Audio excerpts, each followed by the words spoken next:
The KPTU is the largest industrial affiliate of the Korean Confederation of Trade Unions, and it is an affiliate of PSI.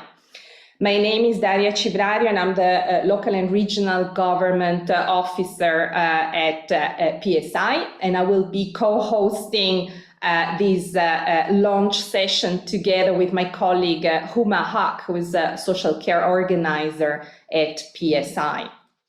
Again, welcome from wherever you're connecting. And many of you are already very well versed with Zoom webinars, but please let me go through a few technicalities so that we can have a positive and hopefully smooth webinar experience today. So as you have certainly noticed, we have Korean and English interpretation today. So please place yourself in the right channel for the language of your choice by clicking on the globe interpretation icon on your Zoom bar. To the speakers and respondents, I kindly ask to be articulating well and possibly going relatively slowly so that we can have a quality interpretation today. The chat is open as of now, so if you want to say hi and connect or share resources on the topic, please do so. We will have the chat open at the beginning of this session. Then we will close it during the presentations and the respondents' comments, but then we will reopen it during the question and answer session and at the end of the session. So if you plan to interact with the chat, kindly make sure you have a name that is recognizable with your Zoom screen. You also have the question and answers section, and there we invite you to formulate questions that you would like to ask to the panelists and the respondents. Don't hesitate to mention if you want to address a panelist or a respondent in particular. And then my colleague Huma, who will moderate the session on questions and answers, she will pick some of the questions and put them forward to the speakers. Finally, please be aware that we are recording this video session. And we will use some of the videos for didactical purposes and for dissemination purposes at PSI and KPTU. So today's session will be running for about 90 minutes, and it is structured as per the agenda that you should have already received in the email you got from the registration, but my colleagues are sharing the link to today's agenda again in the chat, so open it up if you want to consult it. But basically, after a few opening remarks from my side, we will hand the floor to the author of the report that we are launching today, and that's Jae-hoon Lee, who is the research secretary at KPTU Public Policy Institute for People. We will then have responses by three speakers. Dae-hye Oh, chair of the KPTU Seoul PAS branch, and then from Joe Wagner, who's professional officer for aged care, and Megan Corliss, who's director for education, research, and aged care at the Australian Nursing and Midwifery Federation, which is also an affiliate of PSI. We will then have the pleasure of getting closing remarks from the KPTU Director of International Relations, Sung-hee Oh, and then a few closing remarks and next steps from my side. So now that we have gone through the practicalities, again, let me welcome you to this session. And let's release the policy brief. You can now download the policy brief that you can see here in a physical format in my hands. It's being shared in the chat. We actually have both versions, one in English and one in Korean, although the Korean one is not designed. You can find them on the same page on the PSI publication section, and you're very welcome to access it. So let me just take a few more minutes before we hand the floor to the author of the report to just put in context and acknowledge the importance of the launch of this policy brief. First of all, we shall remind ourselves that trade unions often fight for the return of privatized services into public ownership and control. And this is what we call remunicipalization, but also insourcing, when the workers come back into a direct employment relationship with, for example, local authorities or central government. But we also call this phenomenon deprivatization. And why do they do that? They often do that because they realize fully how important it is that vital public services are run on a public good basis, not for extractive profits, because when you make a revenue out of a care service, a water service, healthcare, refuse collection, energy, you can actually reinvest that revenue in the service, either to expand the reach of the service, to improve its quality, to lower user fees if there are any, but also to improve the working conditions and up the staffing levels of those who deliver that life-saving services. And this is exactly why this is important. Unions are also a key transformative force in our societies, which also bring about the change institutional, under an institutional and a social angle that is needed to create new public services that are to meet collective needs. And this is what we call municipalisation, the creation of public services that did not exist before in a certain context.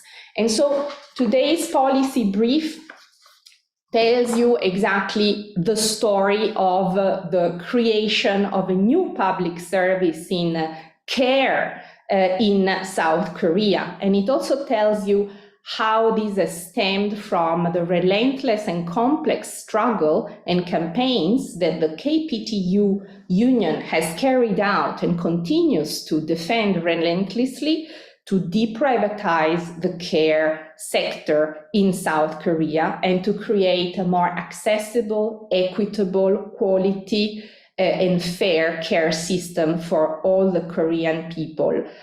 So traditionally, care in South Korea has been relegated to the realm of the family, of the household, and has been left largely unregulated as the demand for more professional care services has surged.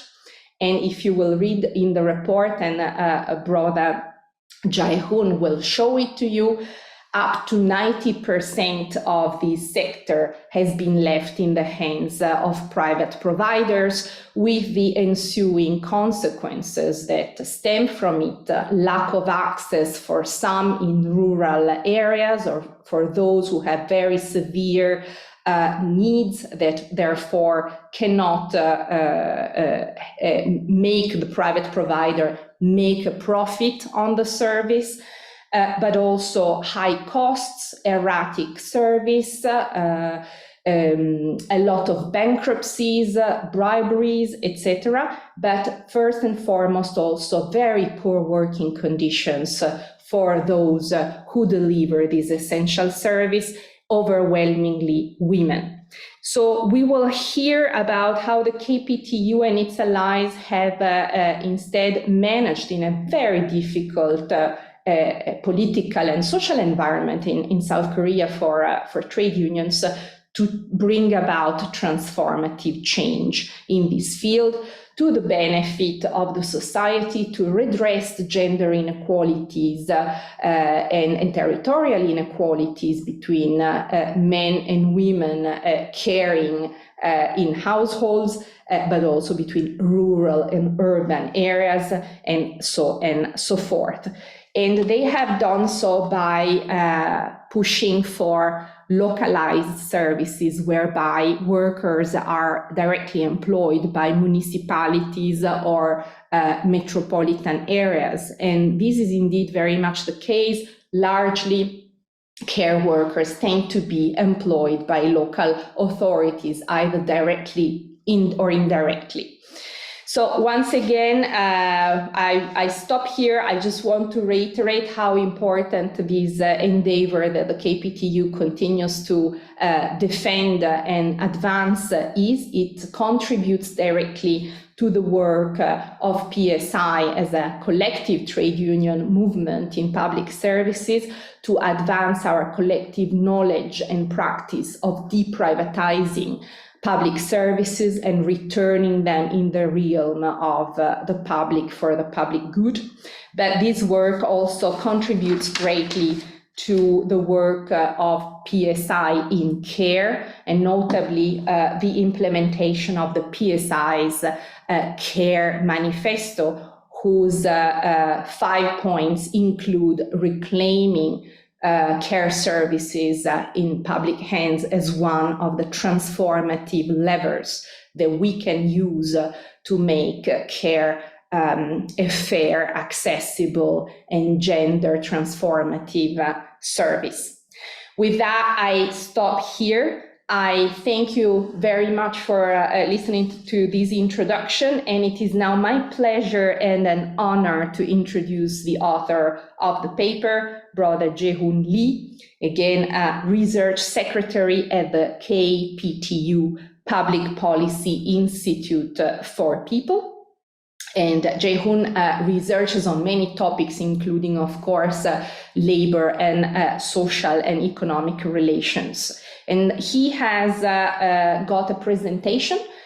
So while he puts that up, please go on and share the screen if you want. I just want to remind you that as of now, the chat is disabled, but you can use the question and answer section to put any question forward to the speakers, and we will do our best to pick them up in the debate section of today's agenda. Thank you very much, and over to Brother Jae-hoon Lee. Thank you.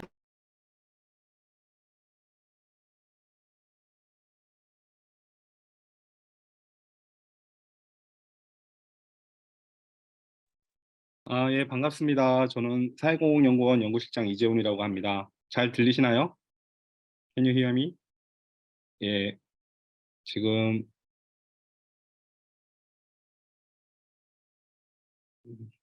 Yes, we hear you well. 잠시만요. 제가 오늘 한국의 사회 돌봄 서비스 제공 영화 사례를 발표하게 돼서 기쁘게 생각을 합니다. 그리고 오늘 이 보고서는 PSI의 다리아와 그리고 공공운수노조의 우성희 국장님이 좋은 코멘트와 그리고 중간에서 많은 역할을 해주셨습니다. 예, 감사드리고요. 바로 발표를 시작하도록 하겠습니다. 한국의 돌봄 서비스 제공 영화 사례인데요. 앞에서 다리아가 이야기한 것처럼 이 보고서를 제대로 이해하기 위해서는 국제적인 맥락을 좀 볼 필요가 있다라고 생각을 합니다. 민영화가 진행된 이후에, 그리고 그 민영화가 많은 문제점이 나타났고, 최근에 제공영화를 하는 그런 흐름들이 국제적으로 이루어지고 있습니다. 이게 이제 TNI에 관련된 보고서인데요. 그리고 또 하나 이제 PSI에서 지난 2022년에 장기요양보험 관련된 돌봄 관련된 두 가지 민간 돌봄의 문제점을 다룬 두 가지 보고서 웨비나를 진행을 했습니다. 한국의 사례도 다르지 않고요. 그리고 이런 민간 중심의 돌봄을 좀 공적인 영역으로 바꾸기 위해서 PSI가 아까 다리아가 얘기했던 이제 캠페인을 하고 있습니다. 한국도 그 캠페인의 연장선상에서 돌봄 공공성 강화를 위한 활동들을 하고 있고요. 이런 맥락에서 한국의 돌봄 서비스 제공령화가 이루어지고 있다는 점을 이해하고 오늘 발표를 들어주시면 좋겠습니다. 이 보고서에서 다루고 있는 내용은 크게 이제 네 가지인데요. 첫 번째는 현재 한국이 돌봄 서비스가 어떻게 되고 있는지에 대한 전반적인 구조를 간략하게 말씀드리고 오늘 주제이기로 한 그 한국의 제공용화 돌봄 사례에 대해서 어떤 형태로 진행이 되고 있는지 말씀을 드리고 지금 마지막 세 번째로는 그 현재 그 사회서비스원이 많은 과제와 또 의미를 갖고 있습니다. 그것이 무엇인지를 좀 간략하게 공유를 하고 마지막으로 그 결론 부분을 좀 말씀드리는 형태로 이 보고서의 순서대로 이제 발표를 하도록 하겠습니다. 먼저 한국의 돌봄을 이해하려고 그러면 이거는 아에로의 자료인데요. 왼쪽 그래프를 보시면 그 무급 돌봄 노동에 대한 남녀 간의 격차가 어떻게 되는지를 보여주고 있는 표입니다. 보시면은 스웨덴이나 노르웨이나 덴마크 같은 경우에는 무급 돌봄 노동에 대한 남녀 간의 격차가 크지 않은데 맨 밑에 한국 사례를 보시면은 한국은 거의 여성이 전적으로 그 돌봄 역할을 수행하는 것으로 나타나고 있습니다. 그리고 오른쪽에 보시면 그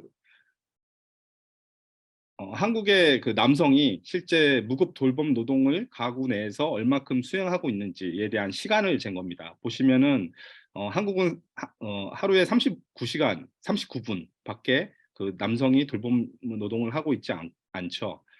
유사한 동아시아 국가인 중국이나 일본에 비해서도 현격히 낮은 상황입니다. 그래서 한국의 돌봄을 이해하기 위해서는 여성이 전적으로 역할을 맡고 있고 그 노동요차 무급 형태로 제대로 된 가치가 보장되지 않고 있다라는 상황을 한번 먼저 생각을 해주시고 오늘 발표를 들어주시면 좋을 것 같습니다.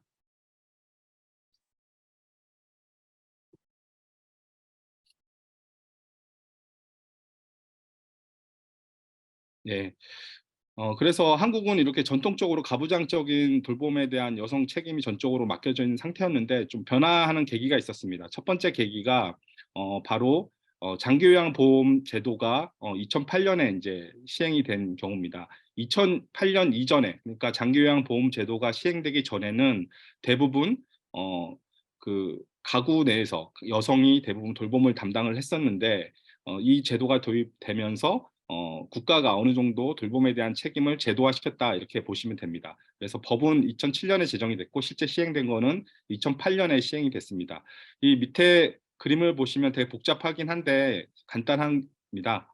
이게 뭐냐면 이게 이제 돌봄을 제공받는 수급자고요. 이 돌봄이 이제 보험료를 내게 되면 NHIS라고 장기요양보험 제도에서 이 돌봄 수급자에게 다양한 돌봄 서비스를 그러면 예를 들면은 그 재가급여라든지 아니면 시설에 대한 요양급여라든지 이런 서비스를 제공합니다.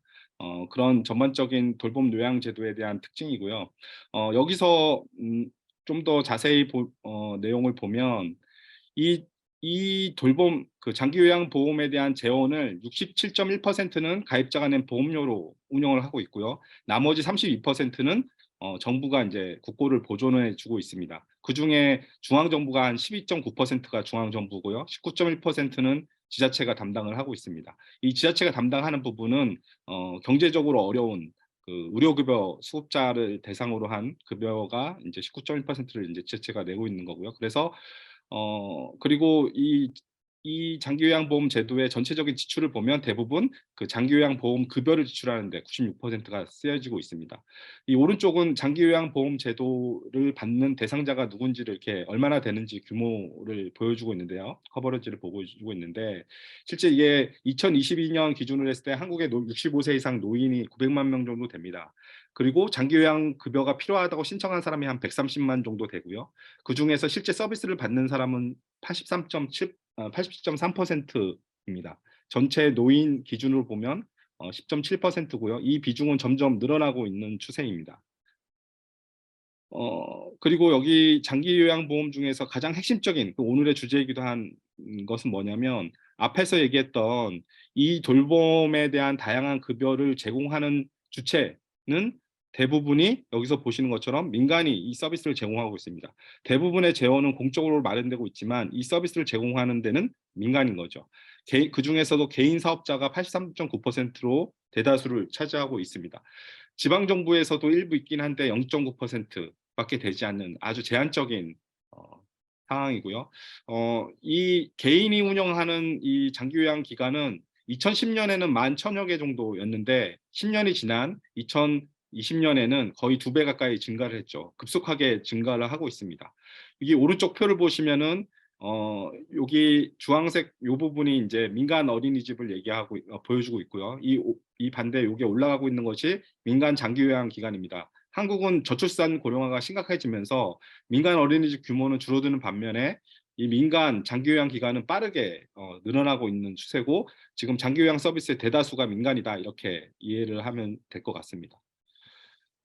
근데 이러한 민간 중심의 장기요양 기관들은 어떤 특징을 갖고 있냐면 대부분이 소규모 형태로 이루어지고 있습니다. 여기 밑에 그래프 보시는 것처럼 이 장기요양 기관에서 이용자가 몇 명인지 그래서 10인 미만 그 장기요양 기관을 이용하고 있는 이용자가 10인 미만인 민간 그 장기요양 기관이 거의 69.5%로 대다수를 차지하고 있고요. 거의 30인 미만의 영세한 그리고 소규모의 개인 사업자들이다 이렇게 보시면 될 것 같습니다. 그러다 보니까 여기 이 오른쪽에 있는 그래프는 매년 폐업을 하는 파산을 하는 민간 장기요양 기관들이 얼마인지를 보여주고 있습니다. 거의 평균 1년 2,000개 정도 파산을 매년 하고 있는 상황이고요.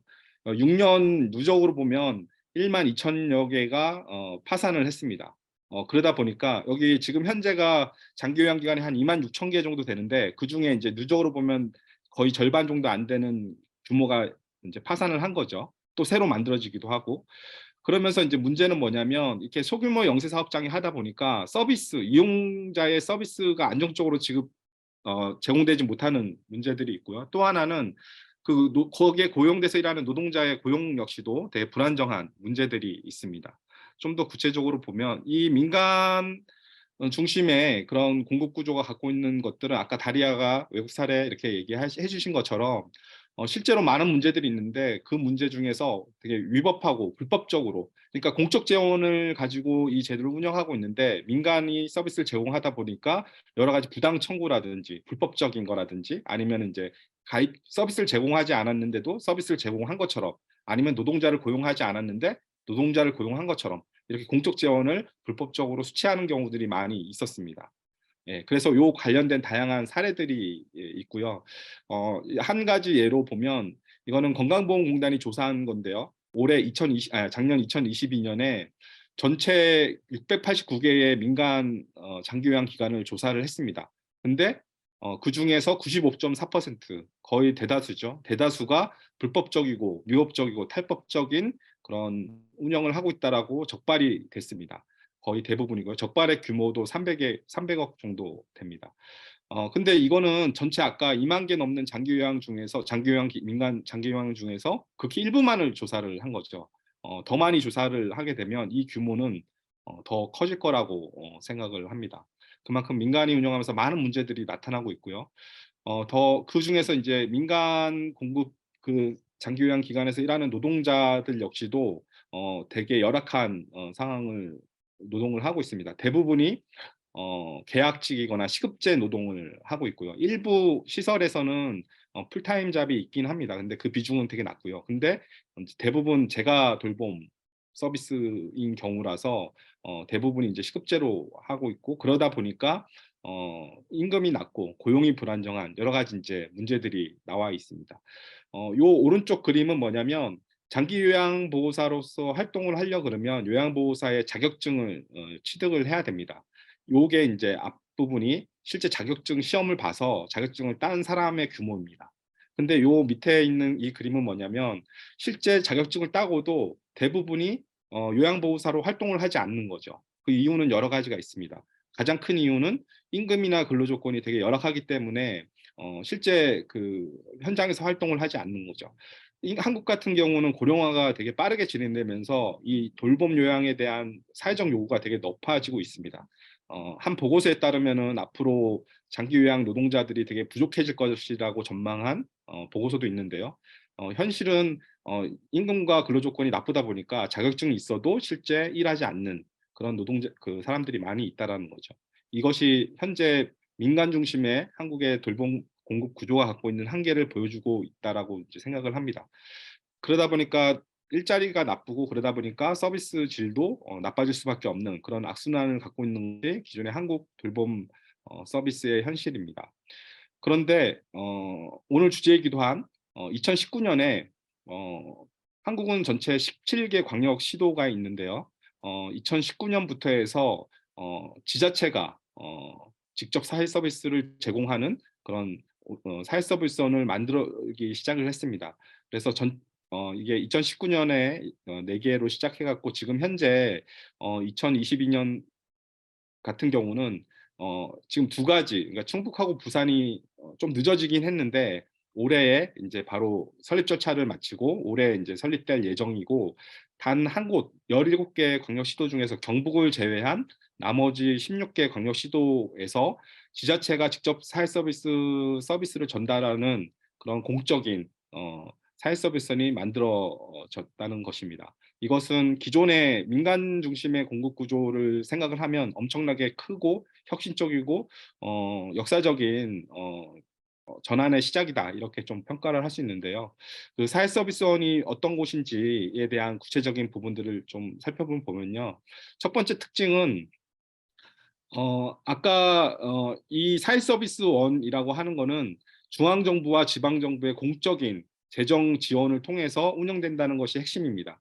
아까 민간 요양 같은 경우도 그 장기 요양보험에서 그 요양급여 비용을 민간에게도 지급하지만 이 사회 서비스원은 이 그 장기 요양 보험료에서 지급되는 돈 말고도 국가가 이것을 운영하기 위해서 중앙정부와 지방정부의 재정적 지원을 한다라고 하는 것이 가장 핵심적인 차이입니다. 그리고 또 하나 차이는 뭐냐면, 특징은 뭐냐면, 이 지방정부가 그러니까 그 공공립 어린이집이라든지 아니면은 그 다양한 돌봄 관련된 시설이라든지 그리고 돌봄 관련된 사업, 뭐 이런 부분들을 대부분 민간 위탁을 했었는데, 이 사회 서비스원이 만들어지면서 이 지자체가 여기서 직접적으로 이러한 서비스를 운영을 하고 제공을 한다는 것이 이 사회 서비스원이 만들어지면서 나타났던 커다란 이제 차이입니다. 어, 그래서 그리고 또 한 가지 이제 가장 핵심적인 부분 중에 하나는 뭐냐면, 이게 지자체가 공적으로 직접 이 사회 서비스를 운영을 하면서 거기에서 일하는 노동자도 직접적으로 고용을 하기 시작했습니다. 이 헤드쿼터에 있는 사회 서비스원에 일하는 사무직 같은 경우는 많지는 않지만 전체적으로 419명 정도, 이게 작년 자료라서 지금하고는 약간 차이가 있고 좀 더 늘었을 수도 있는데요. 그리고 이제 어린이집, 국공립 어린이집 같은 경우에는 1,100명 정도. 그리고 종합재가센터, 이 종합재가센터는 뭐냐면 사회서비스원의 핵심적인 부분인데, 이 종합재가센터에서 방문 요양 서비스라든지 긴급 돌봄 서비스라든지 이런 부분들을 제공을 합니다.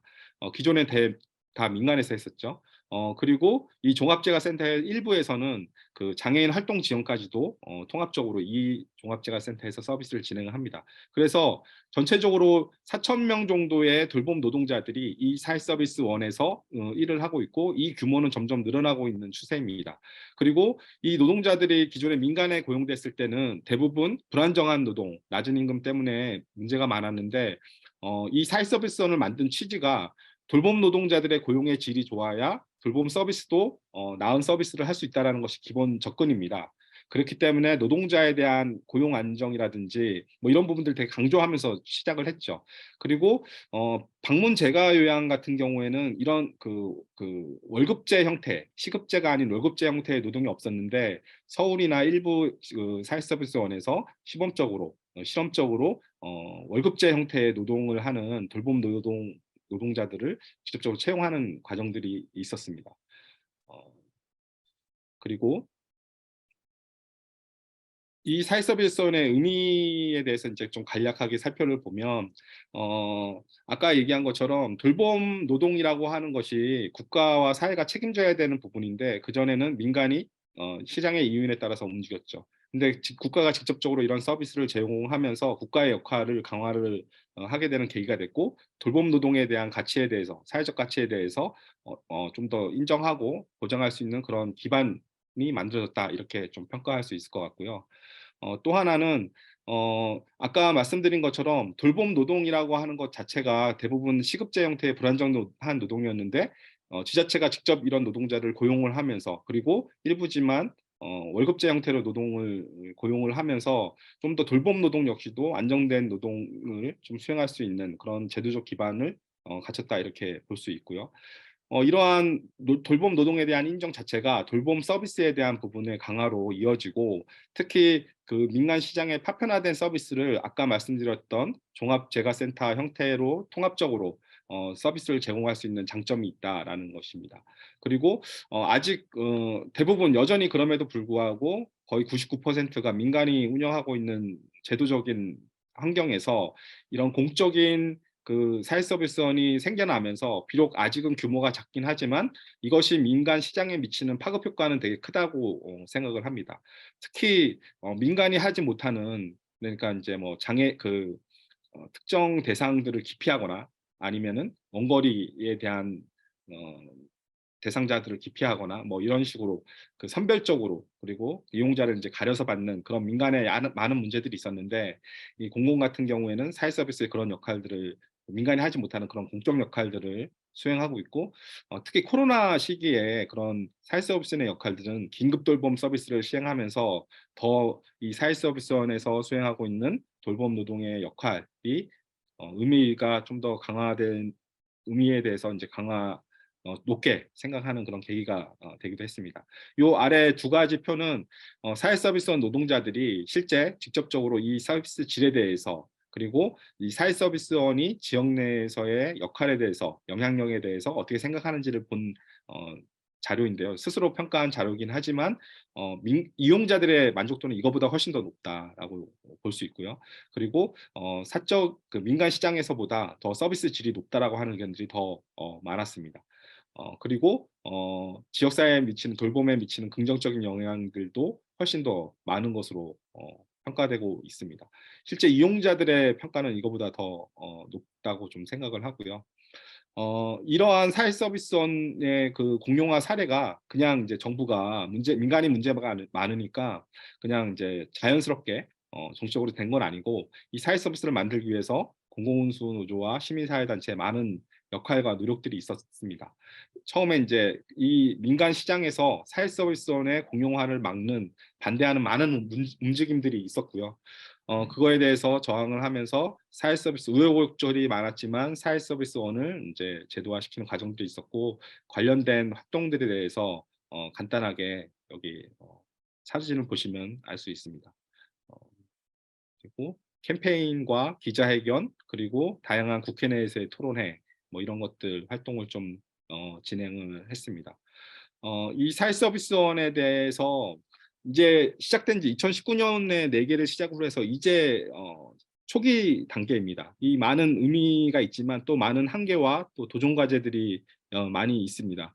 이따가 오데이 그 서울 서사원 지부장님이 좀 말씀하실 건데, 여러 가지 정치적인 저항들이 있습니다. 민간 공급자들이 반발을 하고 있고요. 또 하나는 보수적인 정치에서 또 반발을 하고 있고, 지방자치단체장이 보수적인 시장으로 바뀌면 이 사회 서비스원에 공적 재원이 들기 때문에, 그리고 민간이 이거에 대해서 반대하기 때문에 이거에 대해서 예산을 줄이거나, 아니면 인력을 축소하거나 기능을 축소하거나, 다양한 형태의 그런 계약하려고 하는, 후퇴시키려고 하는 움직임들이 진행이 되고 있는 상황입니다.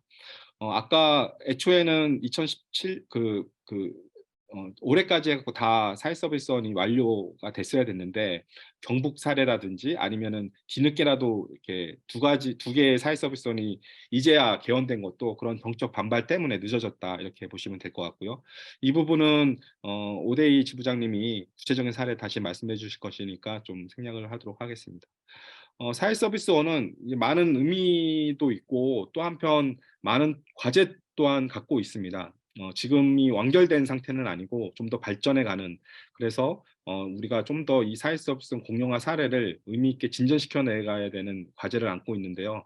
몇 가지 핵심적인 과제만 간단하게 말씀을 드리도록 하겠습니다. 일단 아까 얘기한 것처럼 국가와 지자체의 재정적인 지원이 가장 중요합니다. 지금은 시범사업 차원에서 중앙정부가 예산 지원을 했는데 중앙정부의 예산 지원이 제대로 돼 있지 않으면 지자체만의 재원으로 이 사회 서비스의 애초 역할, 의미를 제대로 된 역할을 수행하기가 어렵다.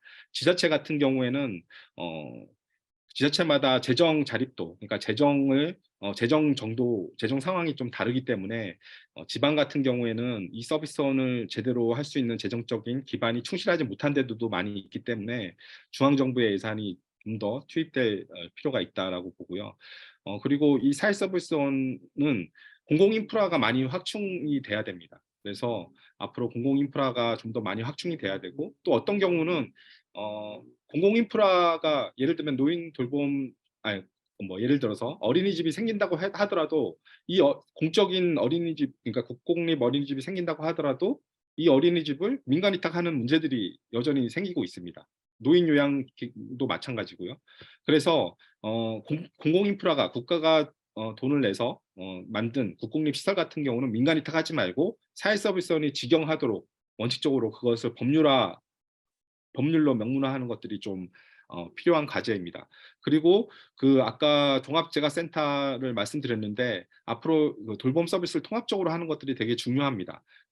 근데 이 서비스의 전달은 실제 광역시도 단위가 아니라 지자체 단위에서 서비스가 이루어지기 때문에 광역시도에 한두 개 있는 걸로는 양이 부족합니다. 그래서 지자체 단위로 해서 최소한 1개 이상의 종합재가센터가 좀 더 확충될 필요가 있다라고 생각을 하고, 그리고 기존의 월급제 형태의 그 노동이 들어오긴 했는데 아직 일반적인 사회 서비스원의 일반적인 고용 형태라고 보기는 어렵습니다. 그래서 월급제 형태로 정규직의 월급제 형태의 노동이 좀 더 확대될 필요가 있고, 그런 안정적인 노동을 통해서 돌봄 서비스의 질적인 부분도 좋아질 수도 있다, 이렇게 생각을 하고요.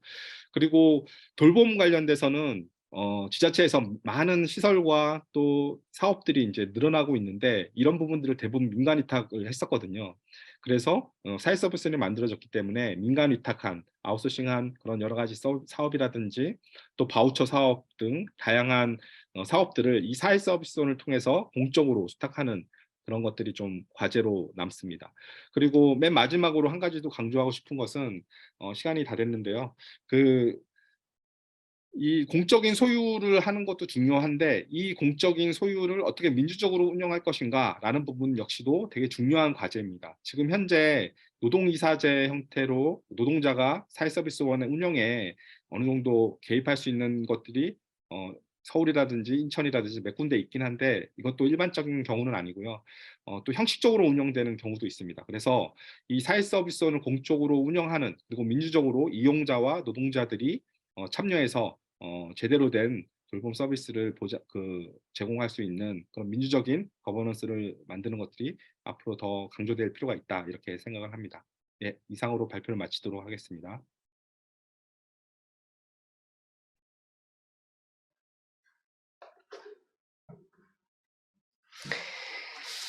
Thank you very much, Brother Jae-hoon Lee, for this thorough presentation. I think everyone who has followed your detailed relate of the paper has got really the heart of it with a lot of extra analysis. It is fascinating, and I think that some of the things Brother Jae-hoon pointed out are particularly telling. First of all, just the pictures of the struggles that the KPTU has put up to bring PASS into existence and to defend it and to continue to defend it are really important to understand. Institutions and services do not just spring up like mushrooms in the forest. They are really the result of fights, transformation, social and collective action. And I think we all need to be reminded of that by this exemplary struggle. And second, I also want to pick up on his conclusions on the need to make our public services democratic. And democratic ownership of public services means to ensure that there is inclusive, meaningful inclusion of users and community representatives, but also of workers. Workers' democracy at the service workplace is absolutely key, because it is workers who hold the absolutely precious knowledge of how the service can be organized and delivered best. So with those 2 points, I would like to really thank again thoroughly Brother Jae-hoon Lee for this amazing effort, for this excellent brief. Congratulations, and we will disseminate it widely. And with that, I would like to hand over the moderation of the seminar to my colleague Huma Haq, who will now introduce to you the respondents. Thank you. Hi, everyone. Thanks, Daria, for handing over. As she said, my name is Huma, and I am responsible for social care services here at Public Services International. And as Daria kind of set out in her introduction, all of us here know that care services around the world are in crisis. The pandemic really highlighted kind of how vital these services are to our societies and to our economies, and kind of how undervalued and underpaid care workers are. They're forced to work in kind of quite long hours in increasingly, insecure conditions. And for too long, the privatization of care has put extracting profits ahead of the care needs of vulnerable people. It unfortunately treats service users not as people with complex care needs, but as potential centers for revenue or profit. And we've all seen examples where, private care workers, they're not treating care workers with the respect that they deserve. They're undercutting their wages, they're, not training people, they're, cutting staffing levels. And why is this kind of situation arising? What's the kind of global picture that we've seen? And, one of the key reasons why we think this is happening is because of the kind of austerity politics that's been enacted across much of the world. Unfortunately, with the different economic crises that seem to be spiraling out globally, governments kind of across the world, they're searching for different ways to save money and to meet kind of the growing demand of care. And this has tended to move away from a concept of universal access to kind of high quality care, and instead towards kind of the private provision of care. Where does this kind of leave workers within this system? Unfortunately, it leaves them in an increasingly desperate situation. They're facing huge amounts of pressure to provide care to even more people, but without any increase in kind of funding or staffing or support. So as we all know, care is an incredibly vital service. As we heard in the presentation before, whether it's delivered through public, private, or not-for-profit, they are mostly funded by the public. So we all here, all of us, have a right to know how this money is spent. We need kind of greater transparency about how this money is spent, and whether it's being spent on kind of providing quality care to service users, being spent on making sure workers are paid properly, or whether it's being spent on kind of, lining the pockets of shareholders, giving bonuses to management. Here at PSI, we're kind of campaigning and organizing for well-funded quality public care systems, which are provided by well-trained, well-paid, and well-supported staff. We believe that organized and active workers represented by national trade unions, such as what we've heard from our colleagues in KPTU, are the only way to ensure that care workers can fight the precarity and financialization that has become endemic in many care systems around the world. As Daria mentioned, we will continue kind of working with our affiliates within care to build this worker power, to secure collective bargaining, and to expand trade union rights and decent working conditions. As we'll be hearing later, a lot of our unions also work to influence their governments and politically kind of advocate on behalf of their members. At PSI, we are kind of here to make sure that our affiliates have as much support as possible to achieve this. Now I'll hand over to our first respondent, Dae-hee Oh, who is the chair of KPTU Seoul Pass branch. And this is the branch which is fighting for the public care for all rather than profit for the few. Dae-hee, I will hand over to you now. Thank you.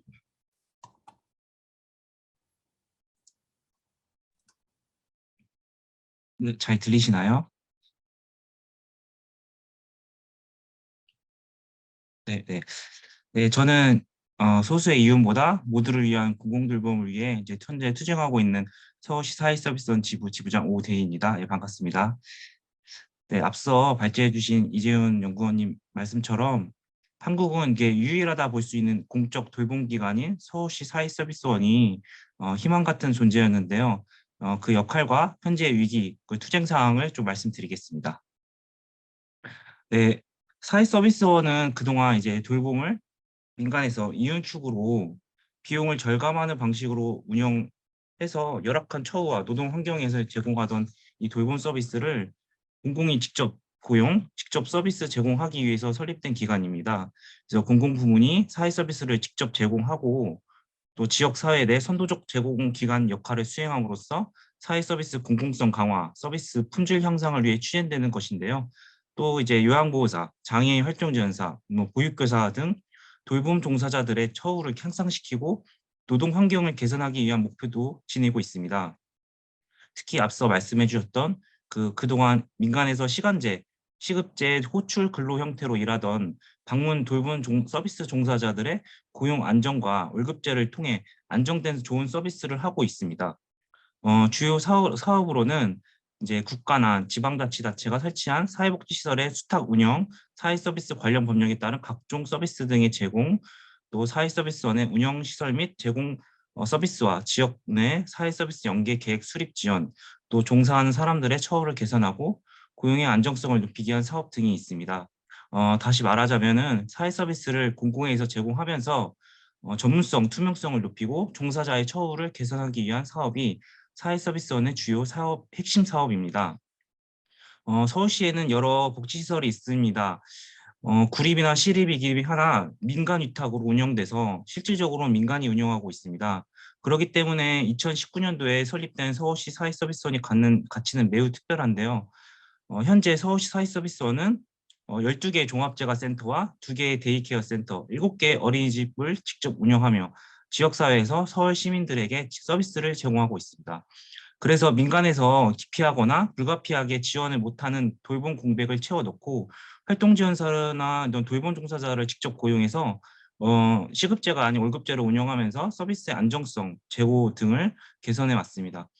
이런 공적 돌봄망은 상황이 어려울수록 빛을 발휘했습니다. 지난 저희가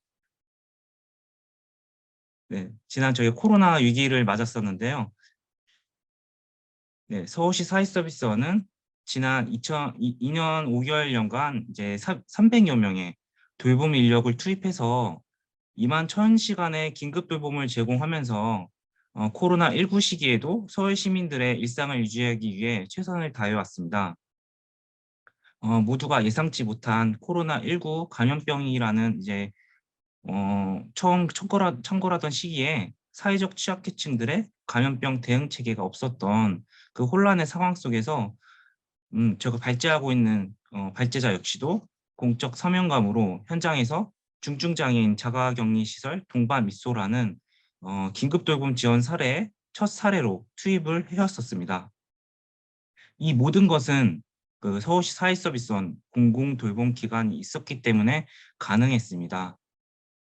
하지만 현재도 이제 공백 없는 돌봄을 위해 돌봄 서비스는 끊이지 않고 있는데 이런 서사원의 예산은 끊겨가고 있는 상황입니다. 작년 11월 23일 언론을 통해서 예산 삭감 소식을 확인했는데요. 그 이후에 다양한 루트를 통해서 예산 삭감 내용들을 확인했습니다. 노사 갈등이 있었지만 서울 시민들에게 서비스를 하지 않는 것도 아니었고 돌봄 노동자들에게 대한 인식이 사회적 필수 노동이라는 인식도 생겼었는데 서울시 사회서비스원 예산 삭감은 모든 종사자, 구성원 모두에게 충격적이었습니다. 왜냐하면 그 예산이 70% 이상 삭감이 되었기 때문인데요. 이 예산 70% 삭감은 서울시 사회서비스는 존폐가 우려되는 수준입니다.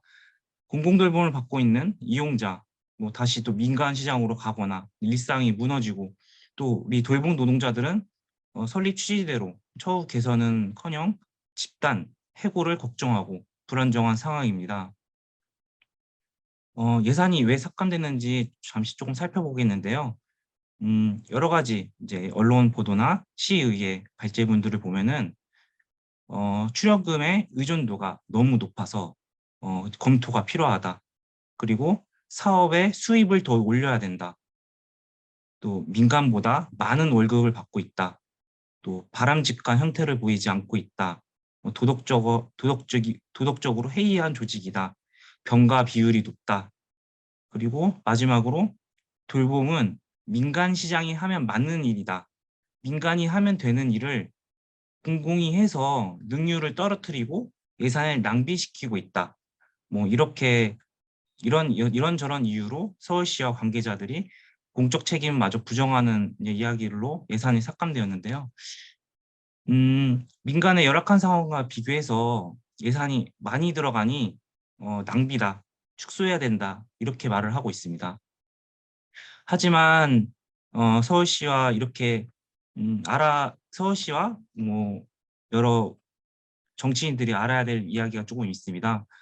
서울시 사회서비스원은 공공성 강화를 위해서 민간과 다른 정규직 조직 시스템을 갖고 있습니다. 이 민간에서 시급제에 약화된 관리 감독, 어떤 교육 훈련 시스템의 부재, 이런 매칭은 최소한의 서비스 인권을 정도를 보장할 수 없고 불안정한 고용 관계는 돌봄 서비스의 불안정한 연속성을 근본적으로 해소하기 위한 저희 최소한의 시스템입니다. 이러한 공공돌봄 시스템을 바탕으로 공공성, 투명성 강화를 위해서 저희는 안정된 서비스의 질 제고에 힘을 쓰고 있습니다. 이러한 노동 강도, 전문성, 서비스 질 제고와 안정성은 사실 시간적 수치로 환산할 수 있는 영역이 아닙니다. 염두에 둬야 할 것은 저희 돌봄 노동자들은 월급제라는 사실인데요. 이 월급제와 시급제에는 차이가 좀 있습니다. 저희 사례만 조금 두고 얘기하자면은 돌봄 노동자들은 직접 서비스하는 수행만 하지는 않습니다. 물론 주된 업무가 뭐 돌봄이긴 하지만 저희가 출근을 하고 이용자로 방문하는 시간, 서비스를 준비하는 시간, 또 사례 회의, 사례 상담, 고충 상담, 또 행정 서류 여러 가지 일을 하고 있는 것도 돌봄 서비스 제공의 질을 향상시키기 위한 매우 중요한 업무를 하고 있습니다. 하지만 그 기존의 민간은 시간제 바우처 시스템상으로는 이런 수가 수입에 반영되는 구조라서 아무리 열심히 돌봄 노동을 수행한다고 해도 서울시 생활임금의 수입만큼은 수익을 낼 수 없습니다. 이처럼 이용자와 노동자의 권리를 위한 충분한 예산 구조가 아닌 민간의 임금과 어떤 운영 구조는 낮은 인식의 저임금, 고강도, 장시간 불안정 노동 일자리의 표준으로 이어졌고 노동시장의 약자인 어떤 고령의 중년 여성 노동자들에게 떠맡겨졌습니다. 결국은 돌봄 노동자들의 가치와 전문성을 온전히 인정하지 않는 현행 전달 시스템의 일환 문제이지 그것을 공공돌봄기관이 서울시 사회서비스원의 책임이 다하지 않고 있다고 서울시 사회서비스원의 돌봄 노동자들이 많은 임금을 가져간다 하면서 이제 비난하는 것 자체가 돌봄 노동에 대한 이해가 없는 것으로 할 수 있습니다. 어떤 이 열악한 돌봄 노동자 현장에서 희생정신으로 돌봄을 지속하고 싶은 어떤 천사 같은 돌봄 노동자는 없습니다. 지금은 돌봄 노동자들은 돌봄을 하는 사람도 돌봄이 필요할 때입니다. 서울시 사회서비스원의 돌봄 노동자들을 향해 퍼붓는 이런 비난은 앞으로 미래에 다가올 서울의 돌봄 위기에 직면할 수 있음을 시사합니다. 돌봄 현장은 사람이 있습니다. 이용자 중심이라는 것은 곧 노동자 존중과 같습니다.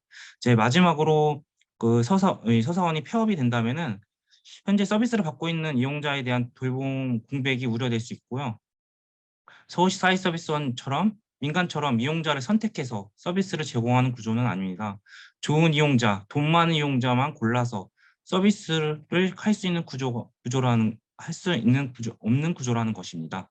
이것은 돌봄 공공성이 갖춰야 할 가장 큰 덕목 중에 속하는데, 과연 민간에서 서비스하지 않는 이용자들, 이윤의 논리로 돌봄의 질을 보장받을 수 없는 이용자들, 또 장애가 심해서 누구를 만나에 따라서 생존과 이랬던 삶을 의존해야만 하는 이들은 어디에서 안정된 돌봄 서비스를 받아야 할지 저는 의아합니다. 결국은 공공돌봄 서비스에 지불 능력이 없는 시민들이 오로지 그 피해를 감당해야 합니다. 이렇게 공공돌봄을 예산 문제와 연결시켜서 효율성의 잣대를 들이대면서 축소와 구조조정을 하려고 한다면은 신자유주의로 인해 어쩔 수 없이 발생한 사회적 돌봄이 같은 논리에 의해서 인간의 존엄성은 다시 무너질 것입니다. 복지는 원래 공공의 영역입니다. 영리 사업이 아닙니다. 그리고 돌봄복지는 사람이 하는 일입니다. 그래서 그런 노동자인 사람에게 투자해야 할 일입니다. 이러한 사회적 비용을 비난하며 그 월급 도둑처럼 취급한다면 공공돌봄의 퇴행이고 배신입니다. 정치인들의 이러한 공공돌봄에 대한 부족한 이해로 인한 예산 삭감 사태는 서울 시민들의 돌봄 재앙을 부를 수 있습니다. 이러한 공공돌봄을 위기에 몰아넣은 배신의 정치를 잊지 않고 저희 공공운수 노조 서울시 사회시스템 지부는 반드시 책임을 묻고 인간의 존엄성과 돌봄 공공성 강화를 위해서 끝까지 투쟁하겠습니다. 네, 일단 발제는 마치고요. 마지막으로 저희가 투쟁 사진을 조금 몇 장만 좀 공유를 좀 하고 싶어서 네.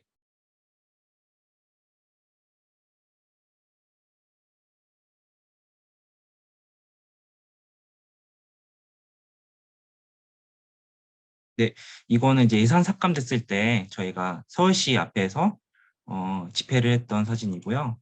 이것도 이제 예산이 142억 70% 이상 삭감됐을 때 앞에서 기자회견을 했던 사진입니다.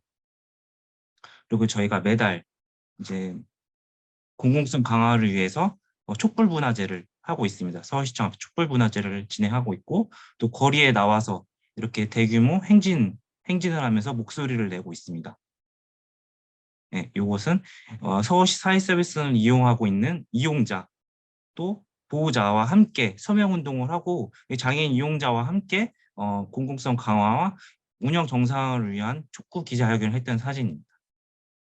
네, 이것으로 저희는 발제를 마치도록 하겠습니다. 감사합니다.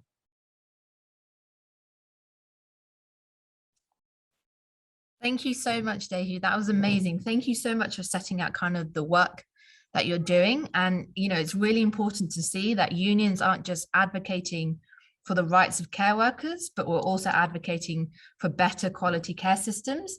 You know, I think we have a really important role in kind of being involved in those conversations with governments. So it's really interesting to see the work that you're doing, you know, fighting for a proper budget for care services. And those pictures are great. It's great to see kind of union in action. And thank you so much for sharing those with us. Now, for our next respondent, we will be handing over to our colleagues from the Australian Nursing and Midwifery Federation from the South Australia branch. First up, we have Jo Wagner, who's the Professional Officer for Aged Care. And she's joined with Megan Corliss, who's the Director of Education Research and Aged Care. We're very grateful to them for joining us because I know it's quite late there in Australia. So we're incredibly grateful to have you here. They're going to be talking about the work that they're doing within aged care within South Australia. And they represent, you know, nursing, midwives, and kind of care workers across the branch. So please, I will hand over to you. Thank you so much. Thank you, Huma. I'll just get up the screen with a presentation.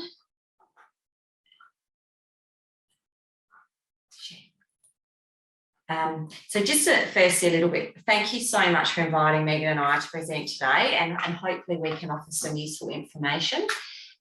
We do work for the ANMF SA branch, but it's really important to note that the ANMF South Australian branch is part of the ANMF nationally, and there's 330,000 plus members, and we're the largest union in Australia.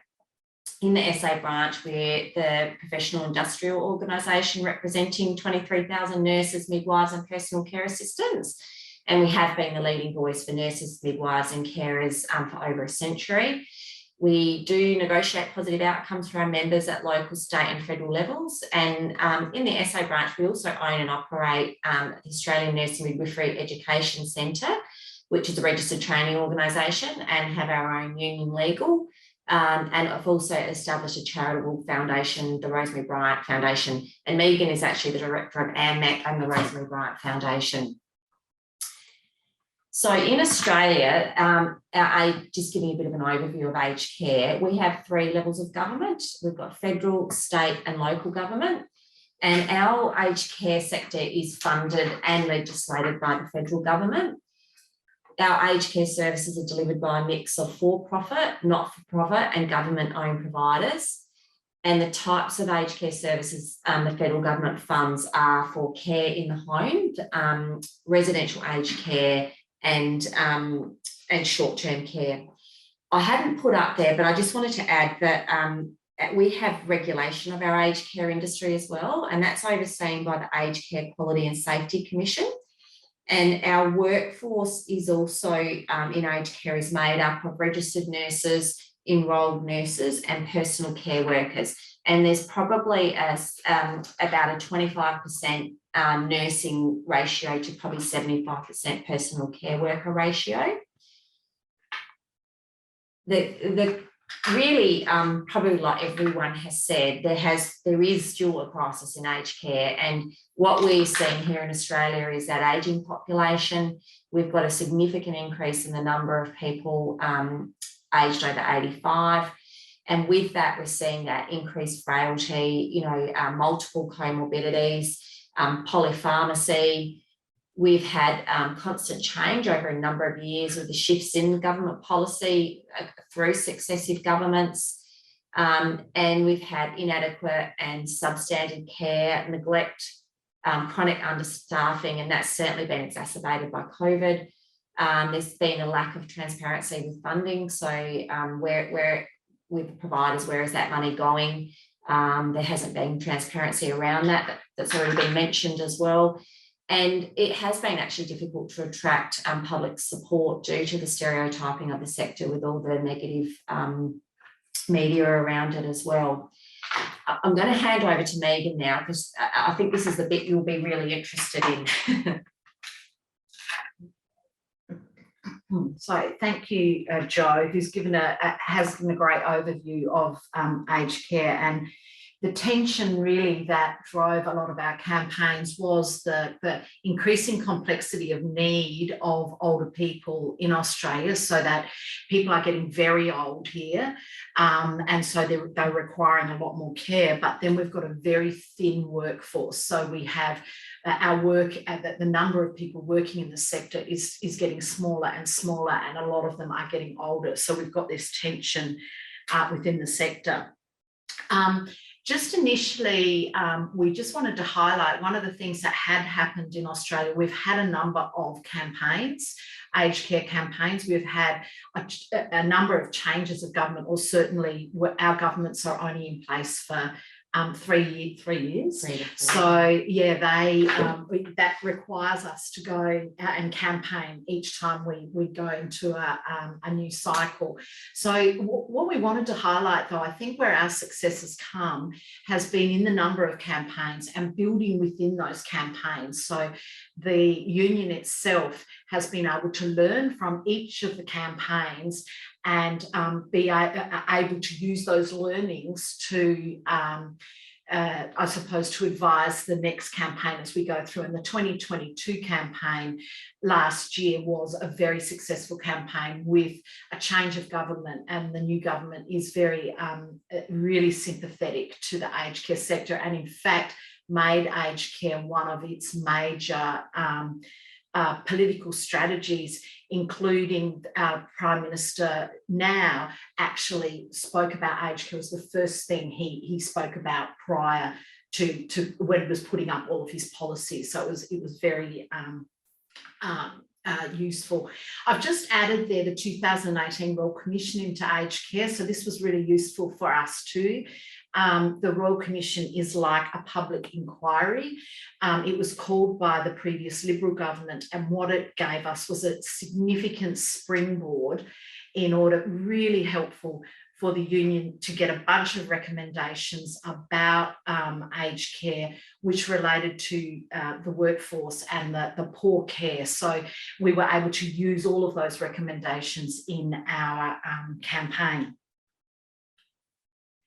So the actual campaign itself, which was held last year, brought the whole of the union together. We, as Joe said before, we have at 3 levels of government. We, Joe and I sit within the South Australian part of the union, but at a federal level, there is our federal office. And we adopted a very strong federal approach, and it was really well organised and planned at a national level. And we think that that really contributed well to our actual campaigning and our campaign success. But each state branch picked up some of the I suppose that those sort of bigger recommendations from the federal branch and then utilise them at a local level. One of the other things which I think was very important to the union was that we drew on previous research. So the ANMF actually in 2016 with a couple of universities actually did a very large piece of research. It was very deep, right down at a very low level, which meant that we were able to, that research really legitimised our position on safe staffing. It went out and we really knew, so it was no longer sort of anecdotal say-so information. It was actually evidence which we've used right up until our 2022 campaign. So we were able to draw on that information. We also invited all our politicians from all the individual seats to sign up and declare their party position. This was quite a big job because there's a large number. So in each seat there could be a possibility. We've got a growing number of independents with our major parties. So that meant that we had quite high numbers of people to bring in. But those election commitments also gave us, I suppose, a benchmark where we could go out to the public and to our members and actually report back a sort of a traffic light report card. And I've got that later. So we were actually, rather than saying vote for a particular party, we were able to actually say these are the people who have signed up and are supporting our actual campaign. So it was quite an important piece in there. And you just see in this picture up here, this is a whole lot of our members with our secretary, but this here is actually now our new Prime Minister, who was in Adelaide at that time. So 2022 campaign was the federal office. We had a marginal seat campaign. So in South Australia, we had one marginal seat, which was Boothby. We put a lot of work into that seat. We targeted voters quite heavily in that seat, including, it was very resource intensive, literally knocking on doors. We had organisers from the union out doing that work. We were letterbox dropping. We were in that region. So this area here is actually in Boothby. That was very successful. We actually won the Boothby seat. In Australia, there was a number of marginal seats, and we calculated that if we could actually win those seats and not too many other seats were lost, that would actually change the government for us. We also obviously had a big media campaign, and one of the things that we did do, which we hadn't done so well before, is the use of digital and social media, which allowed us to get to a different target population than those people when you're just door knocking and that sort of thing. So really quickly, just over here on this side, this is the sort of how to vote card that we had in all of our seats. And it allowed us to sort of show people that, if you vote these other parties, that will give you these key actions. And for us, the key actions, whilst we would have a similar view on privatisation, we actually were far broader in our campaign to be looking at the quality of care really and the associated workforce issues related to that. So we were looking at a registered nurse 24 hours a day because we believe that they needed that increased access to clinical care. The older people did. Safe minimum staffing levels. So we were finding some organisations were running way below safe levels. So we wanted the right numbers of staff to care. As Joe mentioned before, and I think Huma said as well, transparency and accountability of funding. One of the interesting things in Australia is aged care is funded at a federal level, and the general public don't really understand that because they're more in contact with the state level of government. So that understanding that that money travels a reasonable distance to get into the pockets of our workers. So that transparency is really important to this next point, which is improving the wages to our aged care workers. And I think one of the other speakers mentioned wages, and certainly in Australia, our aged care workers were being paid below the living wage, and recently that has just been increased by our new Prime Minister. So that's been a fantastic outcome for the unions here. So in finishing, I know I'm talking a lot very quickly, and it was a big campaign, but just in conclusion, what I would say is that sustained period of campaigning by the union. I'm relatively new to the union, but I know there's a colleague online at the moment and she's been involved over a longer period. So all of that sustained campaigning, I think, has done a lot of good to influence people and achieve outcomes in an environment where in Australia, people don't care a lot about their old people. So trying to raise that awareness was really important. The evidence basis, and I think we will do a lot more of that because that really legitimised what we were doing. The ongoing member communication, I think that was an area that probably we had dropped off several times, and it was a real learning that we need to keep sustaining that communication to our members so they know where we're having wins and things like that. Given the aged care, similar to other places, is disseminated across a lot of different organisations, whereas our health sector is just got SA Health and a few private hospitals. And just in finishing, even though we do have a new government who is sympathetic to the cause, they're supporting a lot of certainly our key demands, we still have to lobby and we still have to be vigilant because there's still a lot of work to be done, and we have to hold the federal government to be accountable. Even at the moment, in Australia, they're promoting submarines and all sorts of things that are very costly, but the aged care sector needs some of that money too in order to do some of this work. So that is all. Thank you. Thank you so much. Thank you so much for both of you for joining us. And I think it's really interesting to hear, and, it's particularly around the political campaigning work you did. We all saw last year with the change of government in Australia and the kind of commitments they made to aged care, and also the work that you're doing on safe staffing. Obviously PSI will represent care workers globally, and systems of care are so different and so diverse. But one thing all our affiliates say is that there's a lack of staff to provide services. And that's a key thread that's coming through globally. So it's really interesting to hear the work that you're doing. So thank you so much for joining us. Now we're going to head over to a quick Q&A. We have some questions in the chat, but please, if you have any questions, please put them in the Q&A box. We will have a chance to kind of answer them. I believe that we have, I know this meeting was due to end at 10:30 my time. I have no idea what time it is where everyone else is, but it was due to end within 10 minutes, but we have a bit more time, perhaps another 15-20 minutes if people are able to stay a bit longer. But yes, so quick go at the Q&A. So we have a first question is from Eric Beedit, and the question is for it's in Korea. What about non-profits or limited profits like cooperatives that play in many contexts a major role in care service provision? How do you consider such agents in the Korean context, both in terms of quality of care service for users and working conditions for workers? So this question is asking about the role of cooperatives and non-profit organizations in delivery of care services in Korea. Is there someone, Jae-hoon, Dae-hee, is there one of you who would like to take that question?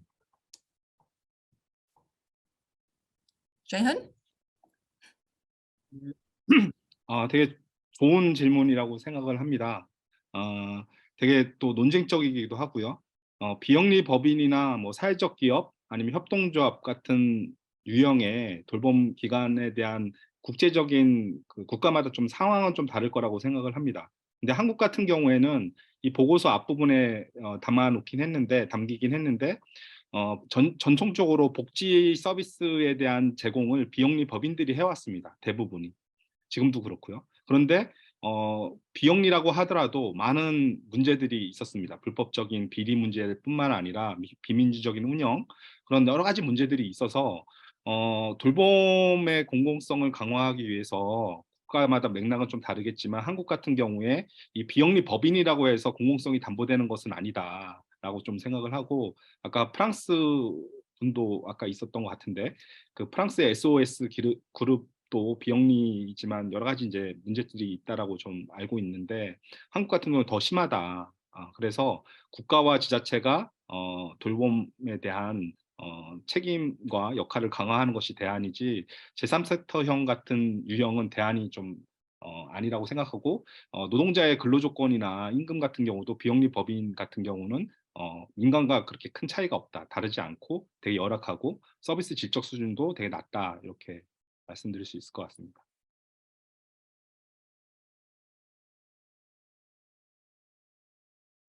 Great, thank you so much. Actually, that's a really interesting question. And Joe and Megan, you mentioned that in Australia, there's non-profit actors within the care space.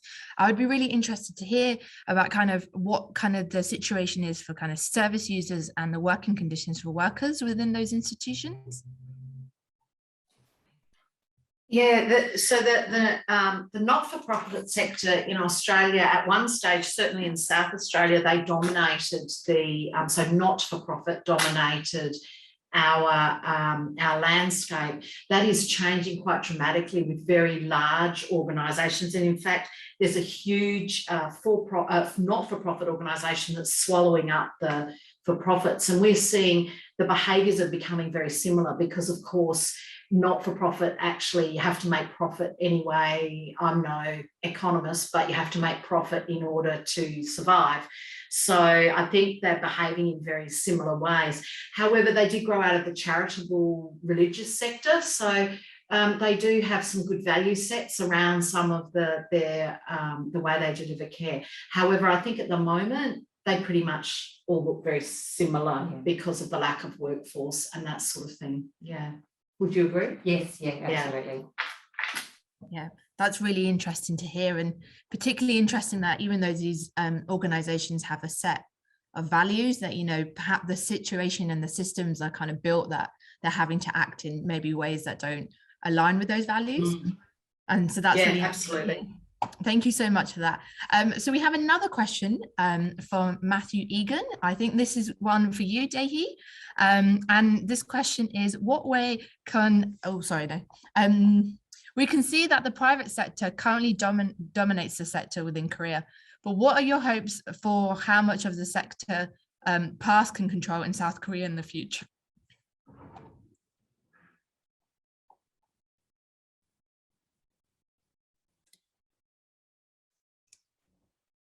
Is that one for you? I can read it again if that makes sense. So yes, so about, you know, how you know, what your hopes are for the sector of past, and, you know, how much control it can have in the future within South Korea. You talked about kind of the challenges, but kind of what are your hopes for the future of the system?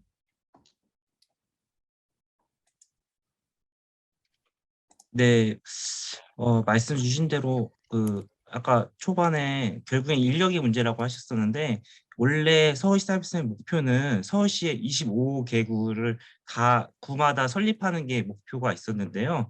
지금 현재는 제가 종합재가센터가 12개밖에 없다고 말씀드렸어요. 그래서 각 구에서 그 구에 있는 서울 시민들의 돌봄이 필요한 이용자들을 제공을 하고 있는데, 문제는 작년에 예를 들어서 노원구와 성동구에 있는 장애인 돌봄 사업이 있었는데 그거를 통폐합시켰어요. 그래서 노원구에 있는 돌봄이 필요한 이용자들한테 서비스가 제한이 생긴 거예요.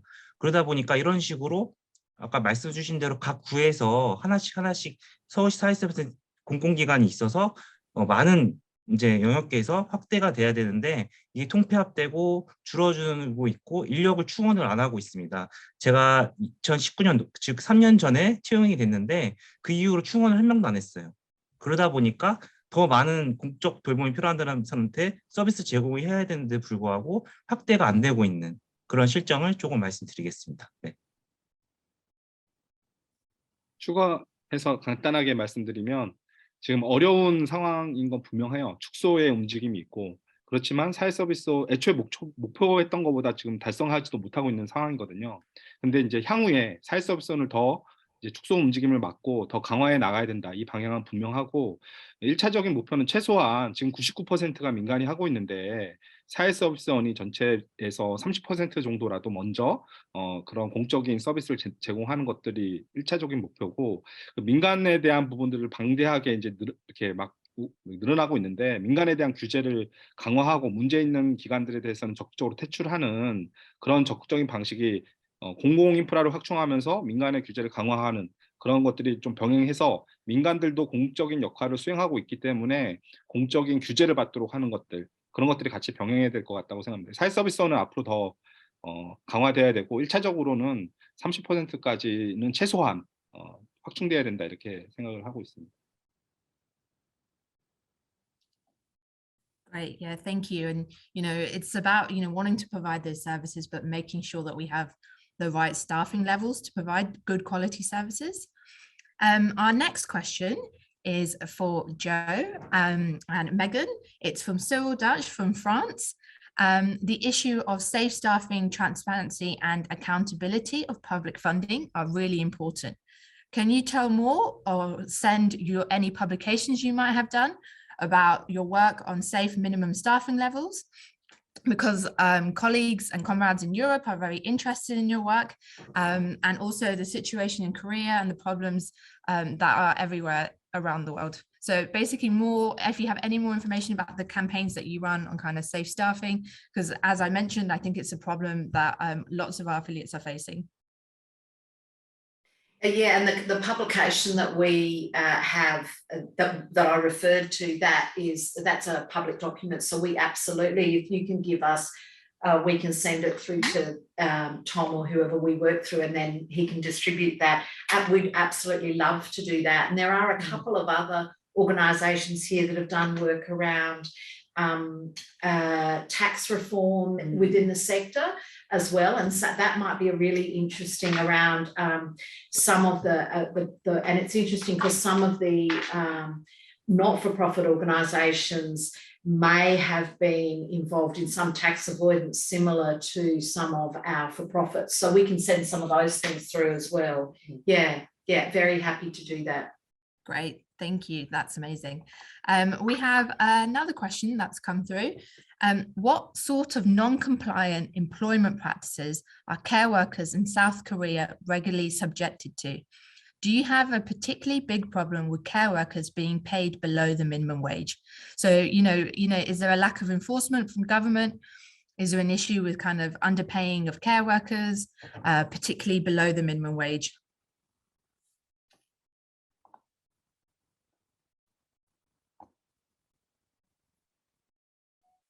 So if Jae-hun, yeah, please come in. 우대우 국장님이 잘 하실 것 같은데 좀 간단하게 말씀을 드리면 돌봄 노동에 대한 문제는 한국과 다른 국가와 거의 유사한 문제들이 많이 있다라고 생각을 하고요. 예를 들면은 요양 서비스를 제공하는 업무 말고도 잔심부름, 집안일을 시킨다든지 뭐 그런 심부름 같은 거나 아니면은 뭐 하여튼 그런 그 업무 외에 다양한 노동들을 부과하는 방식도 많이 있고 그리고 사용자가 이제 이용자를 계속 이제 유치해야 되기 때문에 그런 역할도 강요하는 경우도 많이 있고 그래서 돌봄 노동자 같은 경우는 법적인 최저임금을 지키도록 돼 있는데 실제 그것들이 제대로 안 돼 있는 경우도 많고 문제는 한국의 돌봄 노동자들은 대부분 이 돌봄 노동을 풀타임 잡으로 생각하고 있거든요. 직업으로서 자기가 이 노동을 하고 있다고 생각하는데 대부분이 시급제이기 때문에 월 단위로 이제 받을 수 있는 임금이 되게 제한적일 수밖에 없고 거의 일반 노동자의 절반도 안 되는 상황인 거죠. 그래서 최저임금 자체의 적용 문제도 있지만 그 시급제 노동 자체를 좀 바꿔내는 것들이 되게 중요한 과제라고 좀 생각을 합니다. 오대일 지부장님 또 보태주시면 좋을 것 같습니다. 아까 말씀 주신 대로 시급제 노동자다 보니까 또 저임금으로 설계되어 있어서 근로기준법이라는 게 있어도 편법을 할 수밖에 없는, 그러니까 휴게 시간을 지키기가 어렵다든가 아니면은 근로기준법이 있어서 예를 들어서 뭐 52시간을 근무를 해야 되는 게 맞는데 저임금의 시급제 노동자로서 장시간 노동을 유발할 수밖에 없는, 그래서 여러 기간을 등록을 해서 실질적으로는 장시간 52시간 이상의 노동을 할 수밖에 없는 이런 편법이 일어날 수 있는 어떤 그런 상황입니다. 네.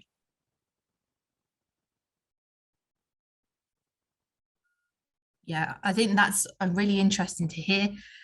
Also, the kind of lack of enforcement of kind of minimum wage laws, that lots of care workers, a huge proportion of the care work is made up of migrant workers. They might not necessarily know what, the minimum wage level is. They might not know how to access the minimum wage or what to do if their employer isn't paying them the wage that they've been advertised and employed to do. So there's a huge amount of issues. Lots of governments, when we spoke about austerity earlier, they're cutting away from kind of enforcement bodies that can enforce minimum wage laws and make sure that care workers are being paid at least the minimum wage. So, just sets out the huge amount of work that unions have to do. So just in the conscious of time, I think we might have to wrap up the Q&A there, but thank you for everyone who submitted questions. And thank you to our panelists for joining us, particularly Joe and Megan for joining us from Australia and staying late. It was really great to kind of hear from you. I will now hand over back to Daria. Thank you, Huma, and thanks for the respondents and to the participants for a very engaging and absolutely excellent debate. I think a lot of important issues have been touched upon, and I really feel this is a very rich webinar for the issues and the challenges ahead for all of us as the labor movement in public services. With that said, we are now getting close to the conclusion of our webinar today. Again, thanks for staying with us, and also a note of thanks to our interpreters who kindly are making an extra stretch to enable us to complete the program today. So it is now my pleasure to introduce and give the floor to the Director of International Relations of the KPTU, who's Sang-hee Oh. She has been absolutely key and is absolutely key in this work. She is very active within the PSI international community, and her presence brings a lot of value, making known and making it possible to liaise with the wider public service labor community what is happening in South Korea. So thanks very much for all the work you put in, Sang-hee, to make the launch of this very important policy brief today possible. And obviously, we will continue to work with you. But now the floor is yours for your closing remarks and contextualization from the South Korean perspective of what we've discussed today. I just want to say that Sang-hee is not only a labor movement trade unionist and activist, but she's also active in women and human rights, and she also stands up and works as an activist against the state violence on human rights and on trade union repression. So over to you, Sang-hee, for your closing remarks. Thank you. So I will be really brief. So based on the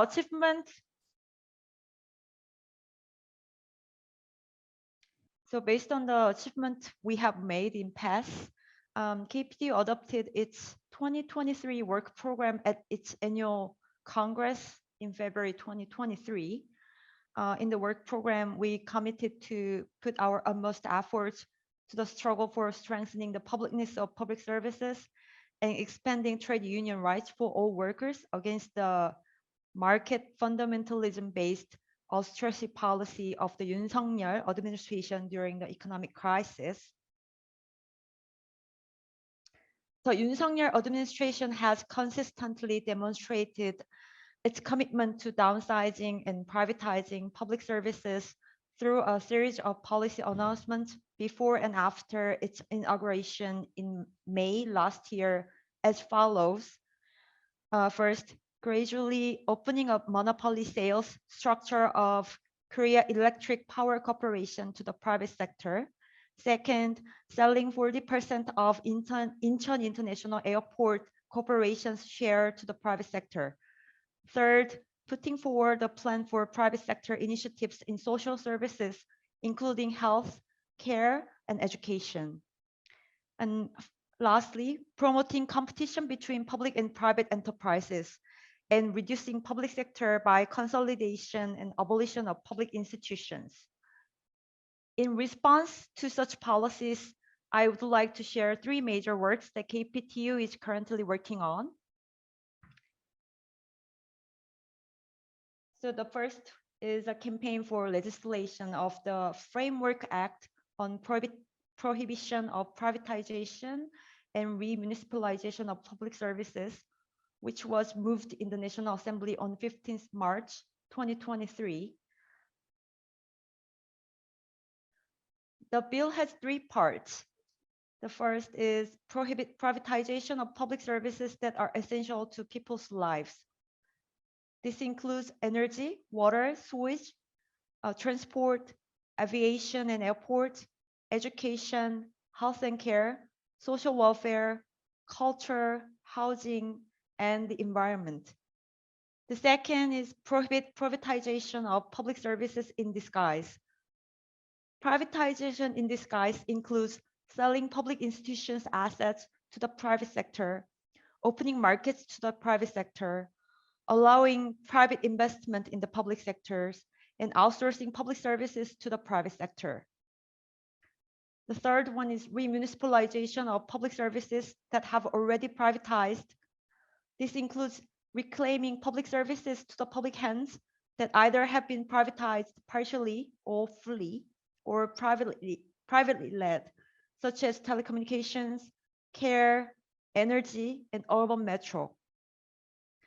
As always, both the conservative ruling party and major opposition party are expected to not to support the bill, so there is no guarantee that it will be considered or passed in the National Assembly.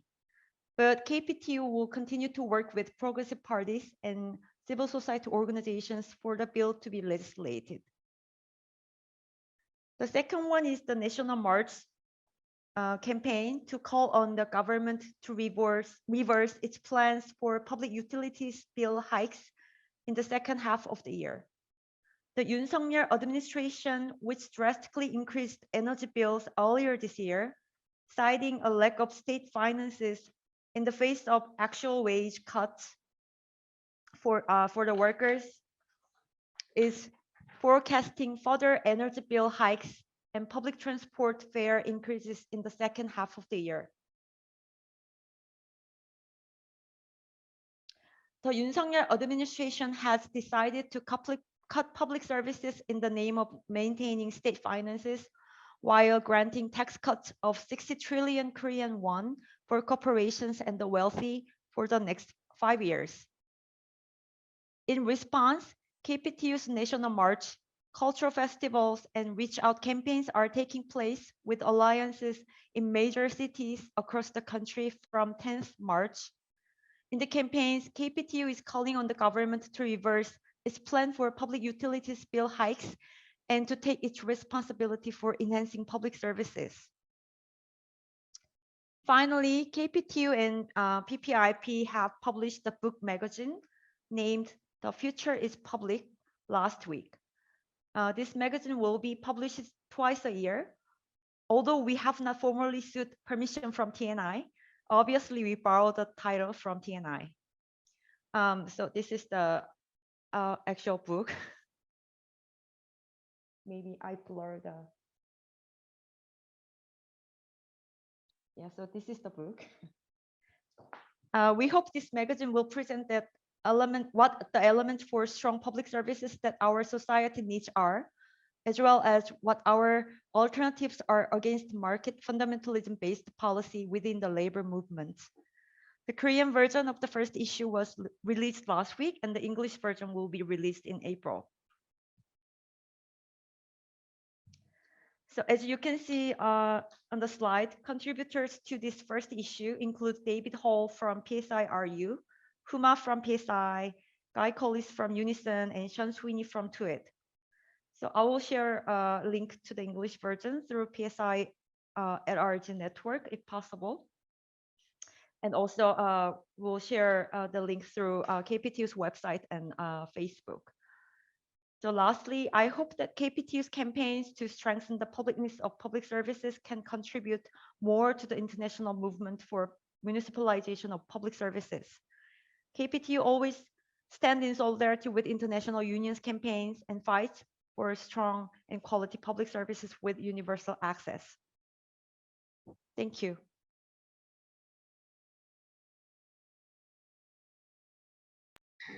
Thank you so much, Sung-hee, for these very important closing remarks, which actually point to the next steps of the KPTU campaign on defending and promoting public services, not only in care, but in all the different realms of the public service provision in the South Korean society. But it also shows very well how the KPTU is engaged in bringing about a societal change in the consciences and in the perception of how citizens and the public opinion and the service users can perceive public services in public hands differently. And I think it's very nice that today we brought together South Korea and Australia, because Australia obviously has a long-standing history of 20 years of privatized services, but the strength and the relentless action of the unions there have also made it possible to bring about a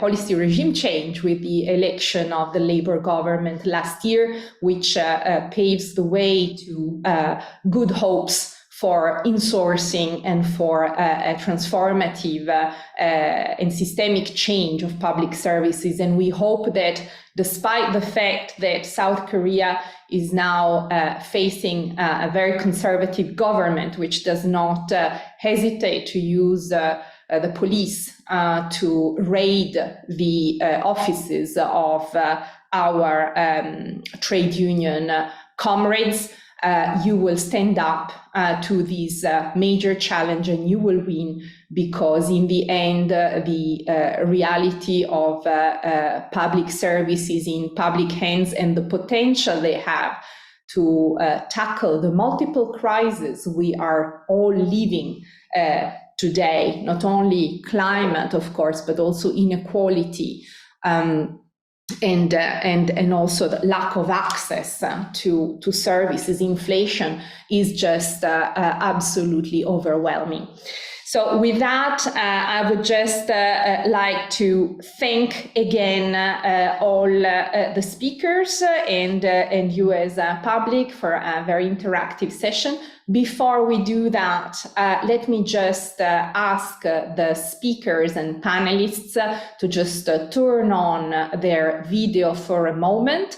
We will take a screenshot of the panel for an article we would like to publish on the PSI and hopefully KPTU website as well. And from PSI, Huma and I would also like to send you a word of solidarity for South Korean comrades. So just 30 seconds to enable my colleagues to take the picture. Thank you.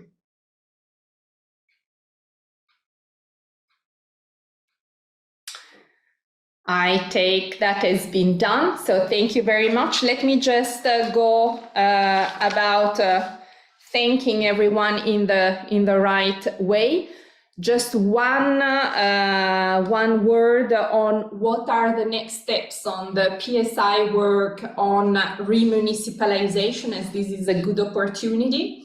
First of all, I'd like to inform you of the fact that PSI and EPSU, our European region, have finally found a good contractor to advance what we have planned to do in terms of development of an online training for trade unionists and workers on how to deprivatize public services.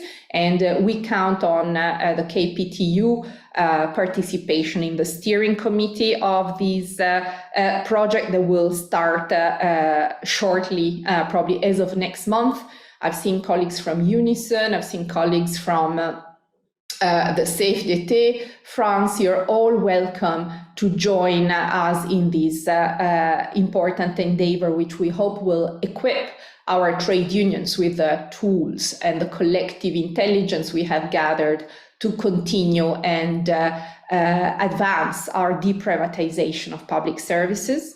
I would also like to mention that PSI will soon open, probably at the end of this month, a new issue page on the website dedicated especially to remunicipalization, where you will find all the resources, and including extracts of today's webinar, especially the presentations. I also want to announce that TNI, the Transnational Institute, and some of our colleagues there were in the webinar today, is refurbishing the global deprivatization database, Public Futures, which will be launched in a refurbished format in April. It will also include a much more labor-friendly kind of research engine. We will be able to search cases of deprivatization and remunicipalization through a labor sorting tool, so that we will be able to see which cases have involved labor unions. And last but not least, I call on all of you and those in your organizations who work actively on deprivatizing public services to keep in touch with us and to let us know about your campaigns, so that we can continue to encourage, share, but also fuel this global deprivatization movement that we as trade unionists in public services are actually leading.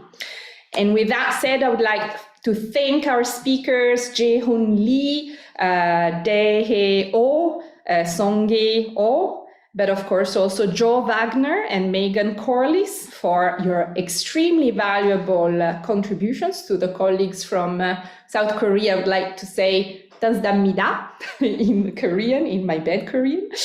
And I would also like to thank all the participants who have been very interactive and have added to the discussion. It was a very engaging Q&A session. Thanks for that. Thanks to my colleagues Huma Haq and Tom Reddington, our sub-regional secretary for Oceania, who has really been very helpful liaising with our colleagues in Australia. And of course, thanks to our PSI colleagues who are in the back office, but without whom nothing could be possible in terms of virtual activities, Hazel Ripple, Iraida Escubi in the Zoom back office. I would also like to thank Veronique Lamoureux, who did the in-house design for the brief, and Andrea Oates, who is with us today. She was the editor of the English version of the paper. And of course, last but not least, a very special note of thanks to the interpreters team for providing always high quality interpretation and for your patience. Thank you very much and stay well and we will be in touch. Bye.